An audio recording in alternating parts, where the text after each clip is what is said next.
Hello നമസ്കാരം. ഇന്ന് ഞാൻ വന്നിരിക്കുന്നത് ബിഗ് ബോസിൻ്റെ നാളത്തെ ഏറ്റവും പുതിയ പ്രൊമോ വീഡിയോ അപ്ഡേഷനുമായിട്ടാണ്. വീഡിയോയിൽ മുൻപ് ഈ ആഴ്ചത്തെ വോട്ടിംഗ് മത്സരം ആരംഭിച്ചിരിക്കുകയാണ്. ഏറ്റവും പുതിയ unofficial voting result updation video നമ്മുടെ ചാനൽ ഭാഗത്തിലൂടെ അപ്ലോഡ് ചെയ്യുന്നതായിരിക്കും. ആ എപ്പിസോഡിനായി നമ്മുടെ ചാനൽ സബ്സ്ക്രൈബ് ചെയ്യുക.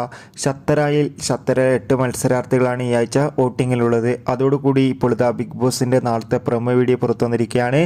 നാളെ Bigg Boss Malayalam season 6 weekly ടാസ്ക്കാണ്. മത്സരാർത്ഥികൾ അങ്ങോട്ടും ഇങ്ങോട്ട് വഴക്കിടുന്നതൊക്കെ കാണാൻ വേണ്ടി സാധിക്കുന്നുണ്ട്. എന്തായാലും ഒരു കിടിലൻ എപ്പിസോഡ് തന്നെയായിരിക്കും നാളത്തെ, നമുക്ക് ഉറപ്പിച്ച് പറയാം. എന്തായാലും കാത്തിരിക്കാം ബിഗ് ബോസിൻ്റെ കൂടുതൽ അപ്ഡേഷന് വേണ്ടി. നിങ്ങളുടെ ഇഷ്ട ബിഗ് ബോസ് മത്സരാർത്ഥിയെ കമൻറ്റ് ചെയ്യുക. ഈ വരുന്ന ഏപ്രിൽ മെയ് മാസങ്ങളിൽ OTT റിലീസ് ചെയ്യാൻ പോകുന്ന ഡേറ്റ് കൺഫേമായ വമ്പൻ ചിത്രങ്ങളുടെ official OTT release update video നമ്മുടെ ചാനൽ ഭാഗം പരിശോധിച്ചാൽ നിങ്ങൾക്ക് കാണാൻ വേണ്ടി സാധിക്കും. അതൊക്കെ ഒന്ന് കാണുക. അപ്പോൾ അടുത്തൊരു വീഡിയോയിൽ കാണും വരെ ഏവർക്കും ബൈ. Thanks for watching.